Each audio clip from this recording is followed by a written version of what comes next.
¿Qué tal amigos? Bienvenidos una vez más a su programa Donde Dios llora. Un programa donde conocemos las realidades de la iglesia que sufre, pasa necesidad y es perseguida alrededor del mundo. Cada 2 años la Fundación Pontificia Ayuda a la Iglesia Necesitada o Ayuda a la Iglesia que Sufre en Latinoamérica publica un informe sobre la libertad religiosa alrededor del mundo.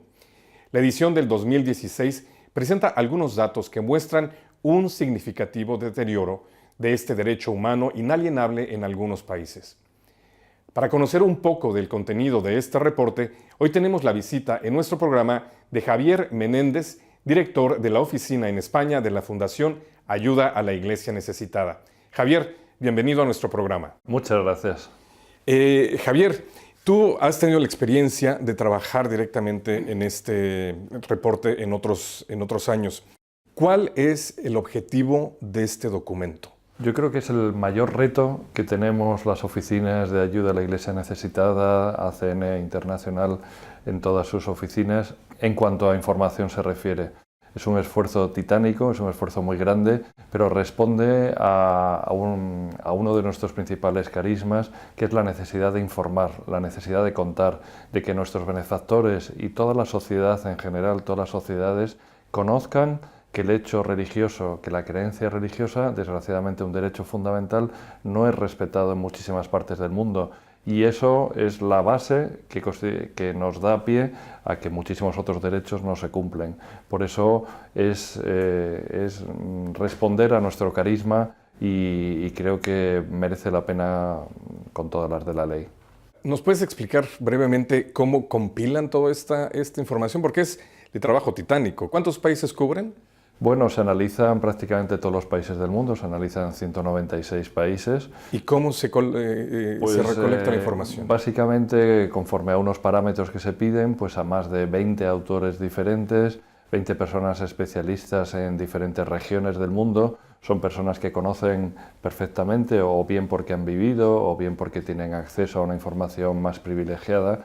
Y entonces a esos expertos son los que redactan, conforme a esos parámetros, esta información. Y luego, por supuesto, existe un comité editorial formado también por casi 10 personas diferentes, y en ese comité editorial es donde se selecciona, se edita, se dan las líneas directrices que debe seguir, se sacan las conclusiones que luego vamos a masticar y a digerir en los diferentes medios de comunicación, y en definitiva son los responsables finales del informe. Ahora, ¿podríamos decir entonces que el informe su objetivo es meramente informativo o busca ser también un instrumento de cabildeo, de lobbying y de hacer presión legal, tal vez, en algunos de los países donde se necesite? Teniendo evidentemente una finalidad informativa, porque lo tiene, pero también es verdad que existen otros informes muy respetables y muy bien hechos, como el que hace el Consejo de Estado de Estados Unidos, el que hace Open Doors o el que hace otra organización que se llama Pew Forum Research. Son informes muy válidos, pero este es el único que hace una institución católica, que esto es importante, a un nivel de cubrir todos los países y todas las religiones. Pero no responde meramente solo a un nivel informativo, también queremos ser denuncia. Queremos denunciar, queremos contar al mundo que desgraciadamente este derecho fundamental recogido en la Declaración de Derechos Humanos no se cumple en muchos países. Entonces esa denuncia quiere llegar a políticos, quiere llegar a diplomáticos, quiere llegar a creyentes y a no creyentes, quiere llegar a cualquier ciudadano del mundo, y creo que además es nuestra obligación. La publicación de este documento, Javier, tiene resonancia en foros como el Parlamento Europeo y en algunos otros foros internacionales. ¿Esto es lo que se busca precisamente? Sí, por supuesto. Cuando originariamente el informe, cerca del año 2000, que fue creo que cuando empezó, se hacía nada más que en italiano. Después, al poquito tiempo, se empezó a hacer ya en francés, en alemán, en portugués, en español, y todo esto ha contribuido a que, por supuesto, sea mucho más conocido. Ahora mismo ya se edita en 7 idiomas, incluyendo evidentemente el inglés también, idioma fundamental para que tenga una clara expansión, y esto supone que está llegando a muchísima más gente y lo están recogiendo los medios de comunicación como un instrumento absolutamente fiable, contrastado y además con unas opiniones bastante objetivas, donde se cuentan hechos muy concretos y efectivamente creo que cada vez tiene más importancia. Ahora, tú ya mencionabas un punto que yo también quería aclarar. Siendo Ayuda a la Iglesia Necesitada, Ayuda a la Iglesia que Sufre, una organización pontificia, católica, ¿por qué no se concentran nada más en la situación de cristianos alrededor del mundo y dedican esfuerzo a cubrir todas las religiones? Porque precisamente para explicar la persecución y la discriminación que sufren los cristianos, no somos el único grupo que es marginado, discriminado, perseguido, sino que lo que defendemos es el derecho a la libertad religiosa, incluso el derecho a no creer. Defendiendo el derecho a la libertad religiosa, defendemos el derecho a creer en cualquier credo y a que se respete esas creencias y su expresión privada o pública, pero también el derecho del que quiere no creer en nada. Entonces nos parece que sería muy parcial el hablar simplemente solo de los cristianos. Evidentemente, como organización católica subrayamos bastante y hablamos mucho y ya lo hacemos en nuestra tarea diaria, por decirlo así, pero en este informe creo que nos da mucha más credibilidad y nos da mucha más fiabilidad el hablar de cualquier violación al derecho de la libertad religiosa y hablar de cómo afecta a todas las religiones. Ciertamente lo hace más objetivo. Sí, lo hace mucho más objetivo. Javier, vamos a ver ahora un video que ustedes nos compartieron sobre las conclusiones de este informe de libertad religiosa.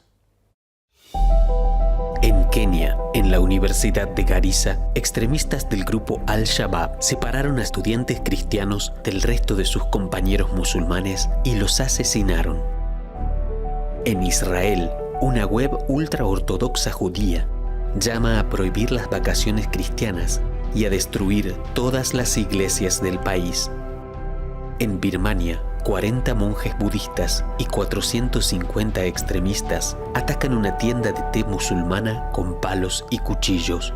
¿Sabías que todavía hoy millones de personas alrededor del mundo sufren persecución por su fe?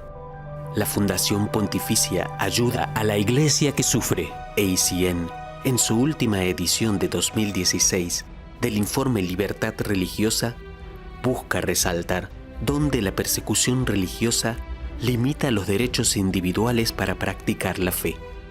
El informe presenta la situación de este derecho fundamental en 196 países del mundo, indicando las mejoras o empeoramiento de la libertad religiosa en cada país. Desgraciadamente, en el periodo de estudio, la libertad religiosa ha empeorado en 11 de los 23 países de mayor persecución. Generalmente, el empeoramiento de la libertad religiosa sigue 3 pasos importantes: intolerancia, discriminación y finalmente persecución. Este estudio se centra en los países donde la preocupación por la libertad religiosa va más allá de la intolerancia y se posiciona más hacia la discriminación y la persecución religiosa.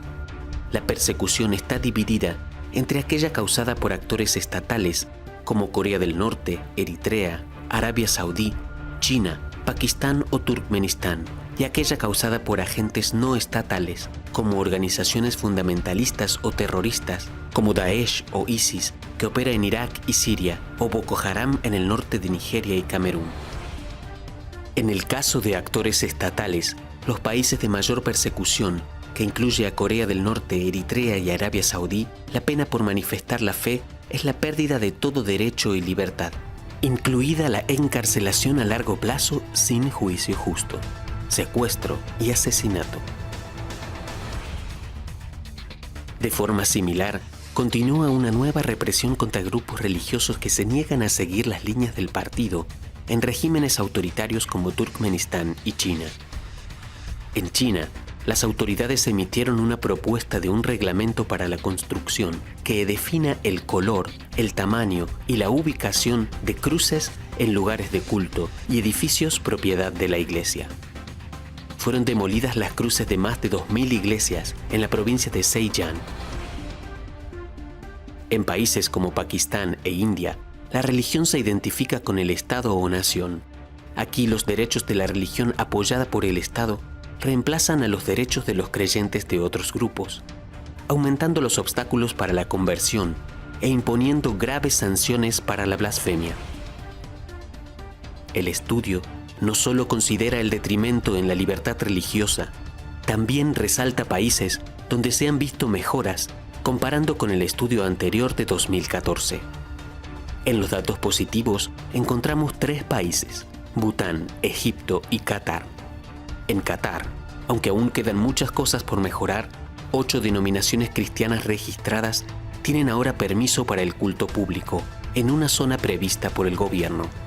En Egipto, el gobierno modificó la Constitución de 2013, que obligaba a la estricta aplicación de la ley de la Sharia contra los grupos religiosos minoritarios. La frecuencia o intensidad de las atrocidades perpetradas por extremistas islámicos contra yazidíes, cristianos, bahá'ís, judíos y ahmadiyas musulmanes está creciendo, con ataques registrados en 39 países, el 20% de los 196 países analizados. Los ataques de ISIS contra las minorías religiosas están siendo reconocidos ampliamente como genocidio. Un ejemplo es el de Irak, donde una chica yazidi de 16 años, Ejlas, describe cómo yihadistas asesinaron a su padre y hermano por su fe. Ella vio cómo mujeres yazidíes eran repetidamente violadas delante de ella.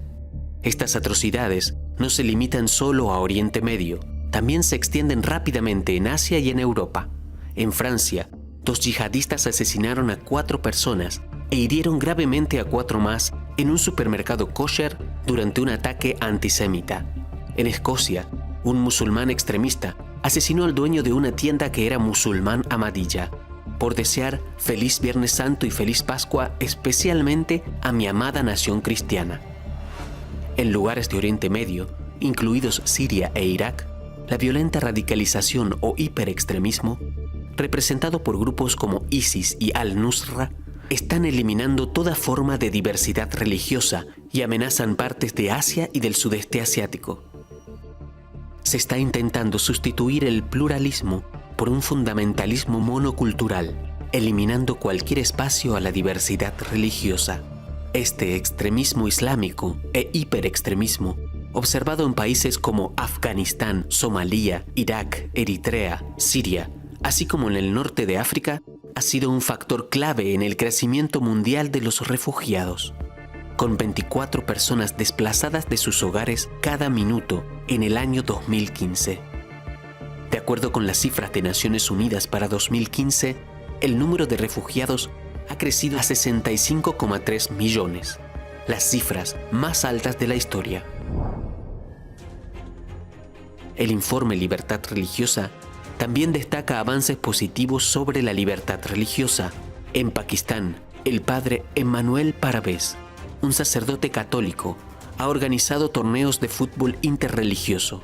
En Marruecos, fue organizada una conferencia donde líderes religiosos musulmanes de más de 120 países llamaron a proteger a las minorías no musulmanas de la persecución y condenaron públicamente el Islam extremista.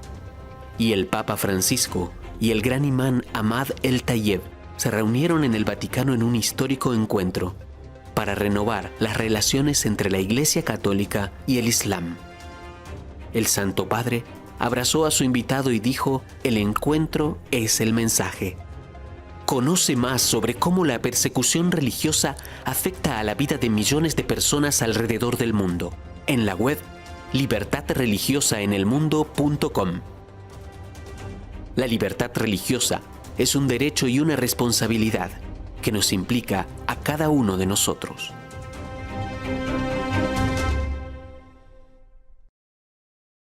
Hoy estamos aquí en el estudio comentando acerca de este informe sobre libertad religiosa con Javier Menéndez, director de la Oficina de Ayuda a la Iglesia Necesitada en España.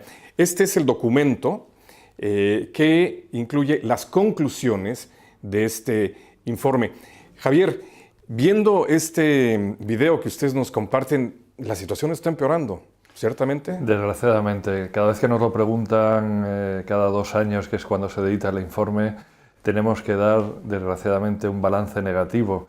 Y es verdad, la situación va empeorando, cada vez hay más países, más personas afectadas por la falta de libertad religiosa y fenómenos que son más preocupantes. Ahora, ya veíamos en el video algunas de estas highlights, algunas de las cosas más relevantes. En tu opinión, tú como director de una de las oficinas de ayuda a la Iglesia necesitada, ¿cuáles son estas conclusiones que pueden ser más relevantes? Para mí hay tres que son fundamentales y que nos muestra el informe. Una, primero, que afecta a todo ciudadano del mundo, y es decir, que el 60% de las personas que viven en la Tierra, que viven en este planeta, no tienen derecho a la libertad religiosa o sufren restricciones bien severas o bien leves a este derecho fundamental. Un 60%, 6 de cada 10 personas. Esto ya es un dato que estremece. Después, por otra parte, subrayar lo que ya venimos constatando, pero que quizás no se sabe, es que la mayor parte o el origen principal de esta persecución y discriminación viene del yihadismo, viene del radicalismo islamista, de una forma de entender el Islam absolutamente en guerra, con la yihad, la guerra santa, que para algunas personas es la única manera de imponer su credo religioso, hasta tal punto que en los últimos 2 años son tantos los países que han sufrido ataques por parte de este radicalismo islamista que sobrecoge. Y el tercer punto fundamental es que esta persecución y discriminación afecta, de cada 4 creyentes de cualquier religión en el mundo, afecta a 3 cristianos. O sea, un 75% de esta discriminación se produce de cristianos, y esto nos da unas cifras. 334 millones de cristianos viven en países donde hay persecución religiosa y 60 millones más viven en países donde sufren discriminación. Creo que estos son titulares que de por sí ya estremecen bastante. Ciertamente, y podríamos ahondar en cada uno de ellos, pero te quiero preguntar, el informe acuña un término de hiperextremismo. ¿Por qué hacer tal énfasis? Bueno, yo creo que responde a una realidad. Lo más visible de eso, que llevábamos años sufriendo, representado por grupos terroristas como Al-Qaeda, que ahora desgraciadamente ha sido tristemente sustituido por el Daesh, el mal llamado Estado Islámico. Este es el grupo que actualmente encarna este hiperextremismo. El problema es que todos los actos violentos en muchísimos países que están haciendo se están viendo extendidos, propagados por todos los grupos terroristas que se están afiliando, por decirlo así, que están siendo afines y que prometen sumisión al Daesh. Y esto está ocurriendo con países de África, con países de Medio Oriente, con otras zonas. Y con todos los grupos, vamos a decir, células más o menos muertas que se están empezando a reactivarse en países de Europa y en otras zonas del mundo, y con los resultados que desgraciadamente hemos visto de atentados brutales. Este hiperextremismo se ve claramente con el Daesh, pero de alguna manera ha despertado este concepto de yihad, de guerra santa, que no es simplemente una guerra interior contra el mal o contra el pecado, como lo puede vivir un musulmán con toda licitud, sino que es una guerra contra el infiel. Y entonces este calado de mensaje, de reactivación de este mensaje, lo que está produciendo, y es más preocupante en muchos países occidentales, a través de las predicaciones en las mezquitas, etc., está reactivando un concepto que estaba de alguna forma más dormido dentro del mundo islámico y que a muchas personas les lleva a actuar violentamente contra todo el que no piensa como ellos. Y en este sentido creo que es muy importante que este informe subraye este punto de grandísima preocupación. Como periodistas, como comunicadores católicos, siempre nos encontramos con este reto de presentar estas realidades que son irrefutables, pero por otro lado también hay que hacer esas distinciones entre cualquier otro musulmán que no comulga con estas ideas extremas y que inclusive lo encontramos dentro de todas estas iniciativas de diálogo interreligioso. ¿Cómo lo ves este balance, Javier, en tu opinión? Bueno, yo creo que la historia nos ha mostrado las dos facetas. Nos ha mostrado la faceta bélica, la faceta de intolerancia, incluso también del propio cristianismo durante muchos siglos en guerra absolutamente y tratando de imponer su propio credo, Pero básicamente hemos visto que existen y que han existido países y situaciones históricas en las que el Islam ha convivido perfectamente con otras religiones, con el cristianismo, países como Jordania, países como Líbano, países como la propia Siria, que se distinguía precisamente por ser paraísos, vamos a llamarlo así, donde se podía vivir pacíficamente y de hecho convivían. Y además hay una constante que a mí me quiero subrayar, y es que ese ejército de misioneros de la Iglesia Católica, básicamente allí donde si están en países donde viven o donde predomina el Islam, sirven, ayudan, se vuelcan con los musulmanes. O sea, no es una realidad ajena que tienen marginada y que dicen yo no ayudo a musulmán, sino todo lo contrario. Cualquiera que ha estado en muchos países de África, del norte o del centro de África, cualquiera que ha estado en Egipto, cualquiera que ha estado en multitud de sitios, se da cuenta de cómo el misionero católico ama, convive, tiene efectivamente ese tipo de relaciones de reconciliación, ese buscar la paz, buscar los puntos en común. Y eso nos muestra que el ser humano es capaz de entenderse. El problema es cuando se interpreta ciertas religiones de esta manera tan brutal y tan excluyente de otras, porque al final cualquier religión es absolutamente lícita, el problema es que no excluya a las demás. Ahora, tú estás mencionando algunos de estos países.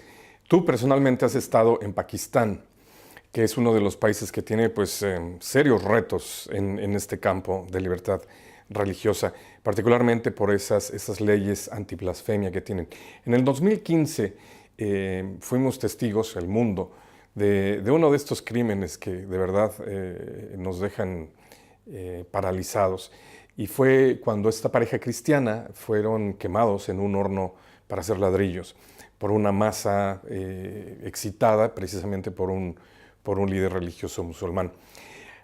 Lo interesante y lo que quiero que me comentes es que este año una corte pakistaní los condenó. Es decir, sí hay un sistema jurídico que está condenando esos excesos y que en un momento dado podría decirse está protegiendo a estas minorías religiosas. Tú que has estado en Pakistán, ¿lo ves esto como una mejora en la situación del país? Desgraciadamente me da la impresión de que son gestos que hacen a veces de cara a la opinión pública, especialmente de cara a Occidente, porque si bien es verdad que en estos casos condenaron a los culpables, existen muchísimos otros casos de violaciones, de acusaciones falsas de ley de la blasfemia, no solo contra cristianos, sino incluso entre los propios musulmanes que se acusan entre sí, que desgraciadamente no son juzgadas con justicia. Y la prueba es que la mayor parte de las acusaciones de blasfemia suelen ser falsas. Y tenemos muchos otros ejemplos de personas que bien antes o bien después del juicio son o bien machacadas por las masas y vapuleadas, golpeadas e incluso asesinadas antes del juicio, y otras que después del juicio son condenadas a la cárcel, pues muchas veces de por vida y en situaciones lamentables, como el famoso caso de Asia Bibi, que no es sino una mera expresión de otros muchísimos casos que ocurren cada año. Javier, en los Estados Unidos y también en algunos países de Latinoamérica, ciertamente no hay una persecución religiosa violenta como tal, pero sí hay a veces situaciones de conflicto en lo que se refiere a objeción de conciencia. Cuando yo, por mi fe, por mi credo, por mis creencias morales, no puedo seguir una determinada ley. ¿Esto se puede considerar también como detrimento de la libertad religiosa o es un campo completamente distinto? No, para mí absolutamente cae de lleno en el campo de la libertad religiosa. Es verdad que tanto en Estados Unidos como en la mayor parte de los países occidentales, las leyes y el sistema jurídico y el sistema político defienden como base el derecho a la libertad religiosa. Pero es cierto que este tipo de ataques a la objeción de conciencia y su no respetar este derecho fundamental pues incide absolutamente en tus convicciones morales. Porque es que pensemos que la religión no es simplemente el derecho a rezar, no es el derecho simplemente a expresar una alabanza, una acción de gracias o un perdón hacia el Dios en el que crees, sino que la religión te lleva efectivamente a comportarte de una manera y a ser consecuente en tu vida social y a actuar como tal. Y, por ejemplo, no se concibe dentro del cristianismo un derecho a la vida sin que haya leyes que respeten el derecho a la vida. Y a ti, si tú eres un profesional de la medicina, eres un ginecólogo, eres una enfermera, por decir los casos más evidentes, o sea, tú tienes que tener el derecho de decir, yo no estoy, es que mi conciencia me impide colaborar con un aborto. O sea, eso es algo fundamental. Y entonces yo creo que debemos exigirlo precisamente porque nuestra religión nos lleva a unas convicciones morales y a una forma de actuar en nuestra sociedad.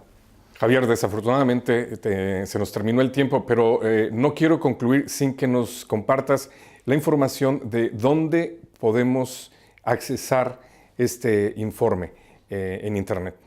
Bueno, en el caso de nuestra oficina de España, en nuestra página web ayudaalaiglesianecesitada.org.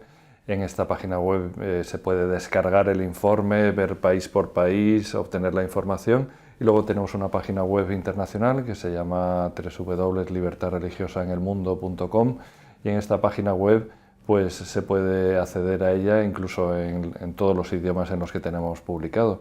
Y la verdad es que es una forma comodísima de descargarse o simplemente de visualizar cuando nos interesa un país concreto o incluso todo el informe. Javier, muchísimas gracias por haber compartido este tiempo con nosotros. Gracias a vosotros. Y gracias a ustedes, amigos, también por habernos acompañado en un programa más de Donde Dios Llora. Si quieren conocer más acerca de este tema sobre libertad religiosa, los invitamos a que contacten la información al final de este programa. Muchas gracias y que Dios los bendiga.